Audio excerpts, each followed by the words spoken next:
Stuart from Panasonic, and we've got something very nice today. We're looking at the infamous Toughbook. Now, some of my audience, because we cover hardware, they'll know Toughbook, and we know all the infamous stories about Toughbook. And we've got the latest Skylake Toughbook here today, and Stuart is going to take us through it. Give us a brief background on Toughbook, because we looked earlier about eight generations now? Absolutely. In fact, Panasonic's been in the rugged IT category for about 15 years. It's been the leader in ruggedized notebooks for 13 of those years. So the biggest trend in IT right now is mobility, and the biggest trend in mobility right now is this ruggedized technology. So the idea here is more and more people are leaving the office. So about 84% of Australian organisations have got people working out of the office now. As they get out there, they start encountering new stresses. They get vibrations, they get drops, they get water and dust and temperature variations and all these sorts of things. So rugged technology is about producing devices that survive in the field to raise productivity and lower the total cost of ownership. And the one we're talking about today is what we call the Toughbook 20. It's actually the world's thinnest, lightest, fully rugged 2-in-1 device. I think the obvious question is, when we look at, say, the Centrino Toughbook, we look at this nice slim one, how do you get the size down while maintaining ruggedness? It is challenging. So this is a full performance system. So this is Windows 10, it's the latest 6th gen Intel CPUs inside, but it's also fully ruggedized. So this device, for instance, will withstand 12 litres of water a minute. It can be dropped directly onto concrete or work in a freezing environment. Panasonic's actually the leader globally of this technology. Panasonic spent about $5 billion a year in R&D. They've got 100,000 patents, so they've got absolutely unique technology, getting the ruggedization features in, but making it the world's thinnest, lightest device. We saw earlier, you gave us a presentation, you've gone through the MIL-A10, you've gone through the fans. So our readers will be familiar with Toughbook, they'll be familiar with ThinkPad, they're familiar with EliteBook. Let's say an overview, what's the difference in ruggedness between, say, this and a ThinkPad? Because ThinkPad is legendary to pull water through the keyboard, it has drain holes and these sorts of things. Yeah. I mean, they've got a level of ruggedness, you've got a level above it. But in an overview, what's the key differences between that, you've got this rugged and we've got that level of rugged? Yeah, when you're talking about ruggedization, there's lots of claims made in our industry, and there's lots of product or cases that might survive one drop. But these tough devices are out in the field, out in the weather, out in the dirt for 3 to 5 years for their warranty period. So there's 3 sets of standard a product has to meet to really be rugged. There's IP65, which is basically saying these things are sealed against dust and water. So as I said before, that can withstand 12.5 litres of water a minute. So you can work with this in the shower. How do you protect the USB ports and the fan when we're talking about a water sealing? Well, a lot of it's to do with the way it's manufactured. So Panasonic actually design their own systems, but they make their own systems as well. They use Panasonic robots and Panasonic plants. So these have really, really fine tolerances. So it's not a question of taking a PC and putting it in a case. They're designed to be sealed against dust and water. The other big standard is called Military Standard 810, and that covers things like shocks onto concrete, vibration inside a truck or inside a Hilux for a field technician, temperature variations, working in a freezer or working on a really hot day, leaving the device under a windscreen. So those military standards guarantee it's fully rugged. You gave us earlier in the presentation, there was a demo, there was dust or sand poured on a fan. Is this we're looking at Skylake Toughpad, is this cooled with a fan or is it passive? This is actually using passive cooling. Okay. We use a fan demonstration where dust was poured directly on the fan. This actually enables the device to work up to between 50 and 60 degrees. So that sounds quite extreme, but if you imagine someone who's working in cold storage, for instance, like Schweppes, they could walk out of a freezer directly into a field truck, dock it in there underneath the windscreen, and go straight from minus 10 degrees to plus 55 degrees. So this has actually got a military rating for temperature as well. So Skylake, what type of processors are we talking about? Talking about U-series processors? These are full voltage processors. Full voltage? So they're the 6th generation Skylake Intel architecture in there. So if I get this CF20, it's not going to have a 6200U in it. What would be the processor line starting in? Because you're saying full voltage processor. Absolutely. So this will launch with full voltage 6th generation Skylake CPU. So if we look at this, it's a full performance device. It's fully ruggedized. So an M processor, not a U.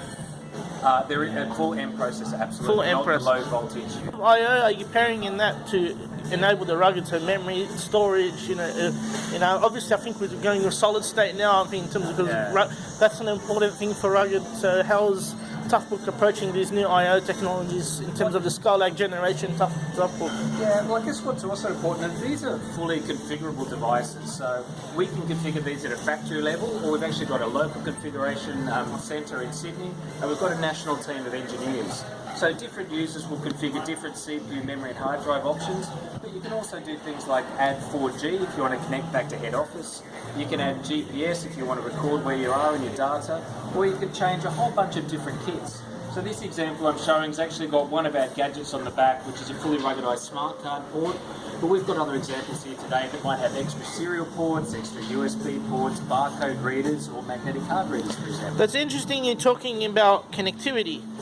One of the things we've been noticing in the industry is, say we look at the business segment, all right, this is not purely business, this is, more commercial what you guys do. In the business segment, the built-in cellular modem is starting to get out of phase because we have slimmer designs. Dongles are $10 now. People, they go, why should I spend $150 plus on the option? So how is the take-up of cellular modems? And obviously commercial, some guys need it.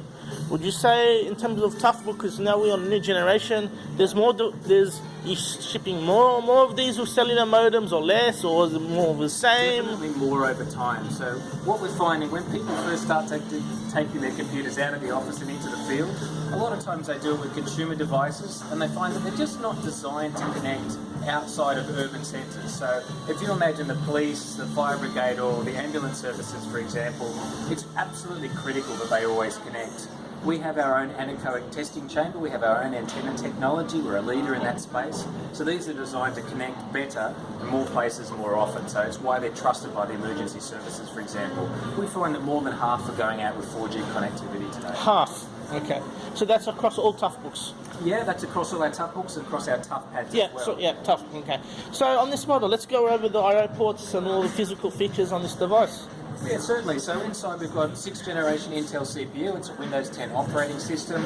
It ships exclusively with solid state hard drives, 256 or 512 capacity. I think before we go on, let's just be clear, because this is obviously the point of this device is a 2-in-1. Yes. So all the computing is in the tablet side, not on the keyboard. Yes. So what we've got here, we've got the ability to separate the tablet from the base. And you've able to remain the strength testing, because now you've put everything into the lid now. Exactly right. So both of these are ruggedized. So how is that a magnesium? Is it a... This is actually a magnesium alloy.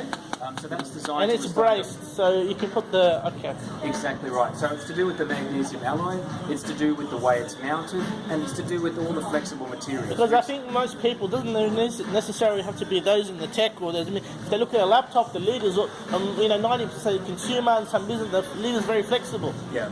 So that is not really an option in this case. Well, if we look at this product, all of our ToughPads and Toughbooks start with a 3-year warranty, and many of our users will have a 4 or a 5-year warranty. So they don't need to survive just one incident. They need to survive for up to 5 years of challenges. And you can do some really interesting things when you are a 2-in-1. So we can have one battery in the tablet, for example, for 10 hours battery life, and we can put a second battery in the base for 20 hours. Because it's configurable, you could put a hot swap battery kit in there, the device will still running, and you can infinitely swap in new batteries to keep working. So we can see some rubberized, these port covers. So what have we got here? Okay, so we've got a variety of options open. So they all ship with things like USBs and smart card readers. They've all got HDMI connectivity.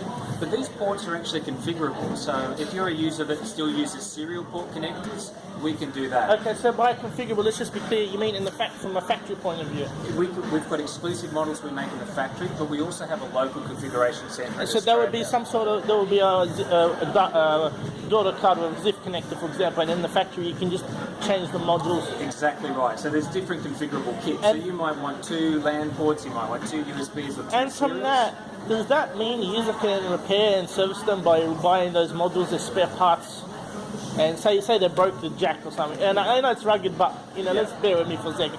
Say they broke the jack or something for whatever reason. They stuck a bloody fork in it or something. Yeah. They can get those parts and they can change the jacks. Exactly right. So you can replace an individual kit. So as I said, a lot of these will survive in the field despite all the water and all the knocks and challenges for a full 5-year term. So we can change the configuration locally and we can do those repairs. So we've got a card reader, we've got USB, and we've got a LAN. So what have we got on the other side? Exactly right. So we've got a series of options like smart card reader, our power supply, HDMI, and another USB here. But as I said, these are actually configurable depending on what the needs are. So while we're on the topic of USB, how is it ruggedized? I mean, USB-C, Type-C is supposed to be a ruggedized technology. How does that fit into Toughbook? Well, there's a lot to it. So when you want to be rugged, you want to work in the field. So first of all, you've got to make sure it's got an optimal design.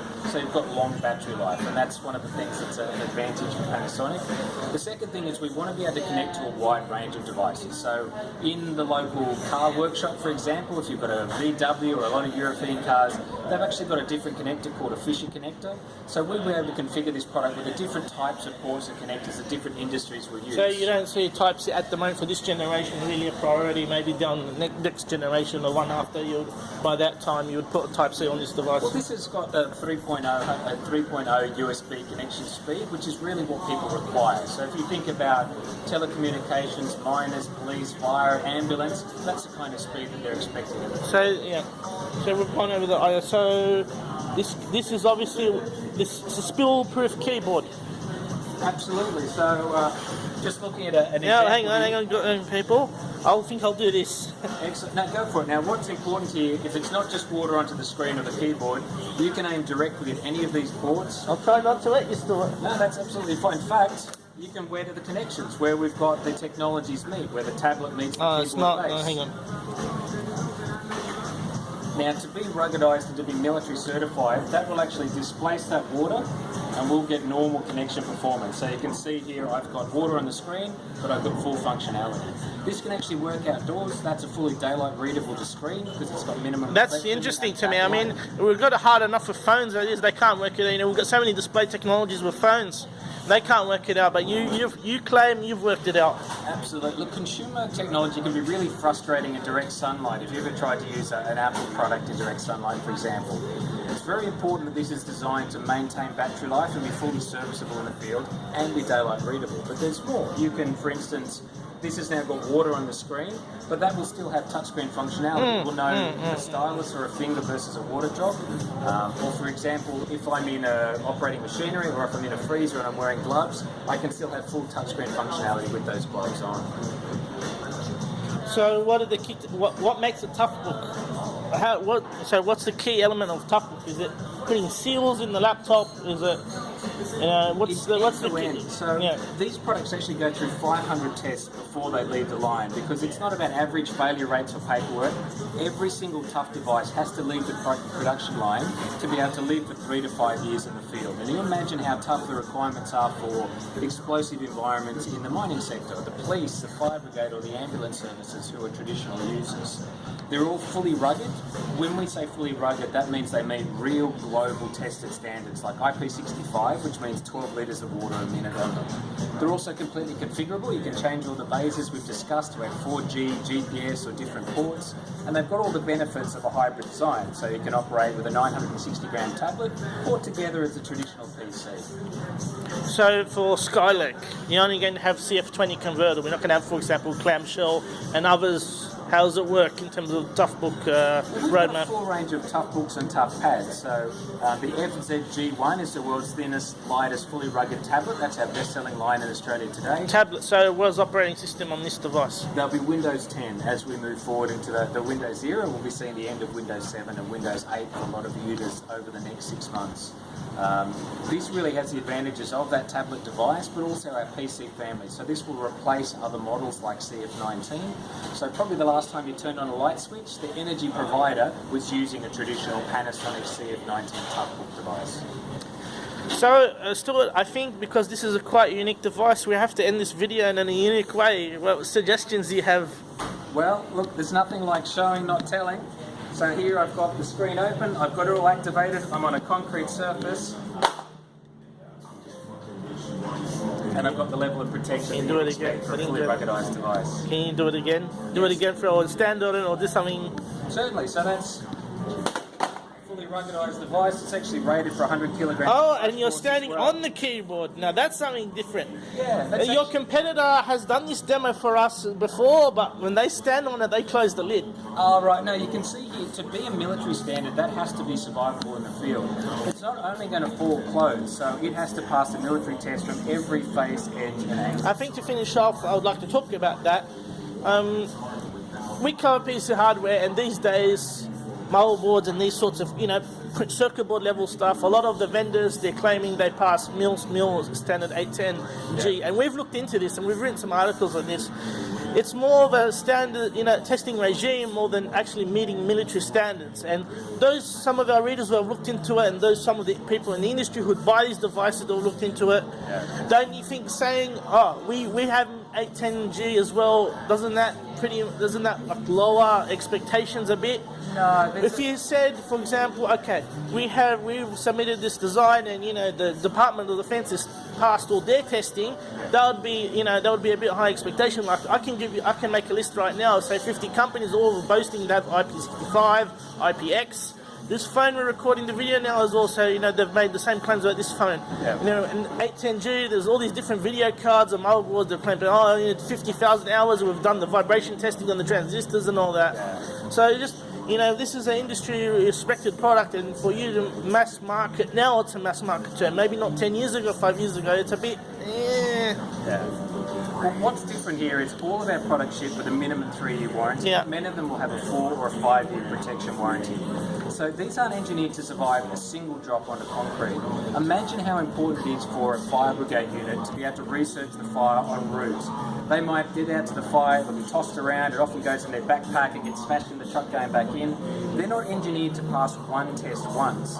They're engineered for 5 years of field abuse. okay. That's the real difference. So basically you're telling us the history has proven itself with this device. Yeah, so it's not just the design, it's the materials, the magnesium alloy, but also how it's made. So only Panasonic use our own designs, our own motherboards, our own Panasonic robots, and our own Panasonic manufacturing. So continue with this 3-year warranty.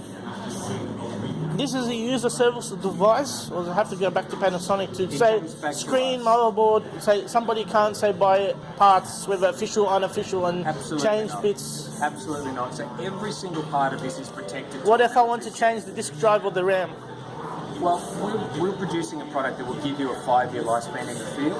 The reason that we do our own servicing is we've got to recertify that device before it goes back out. So it's got to make sure it can continue to be waterproof. From our point of view, we like to see minimum the user can change memory or the storage.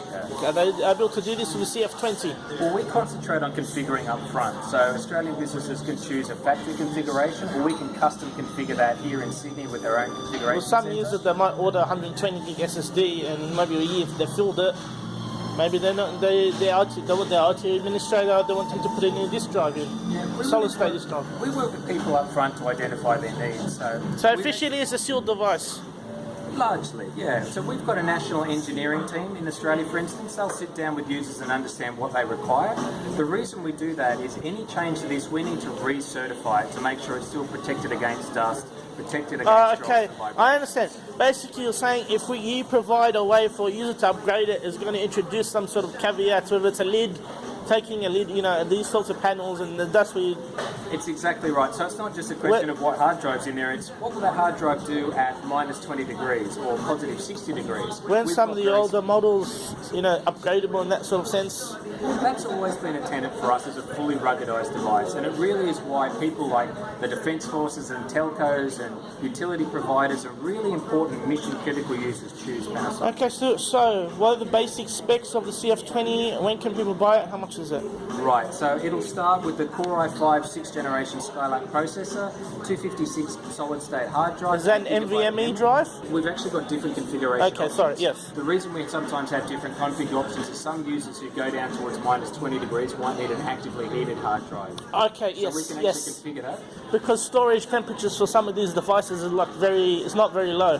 Yes. Okay. Yeah, traditionally, a consumer device will shut down below zero at a very high temperature, above 50, for example. Minus 20 is common for some of these things, so you need some special devices for...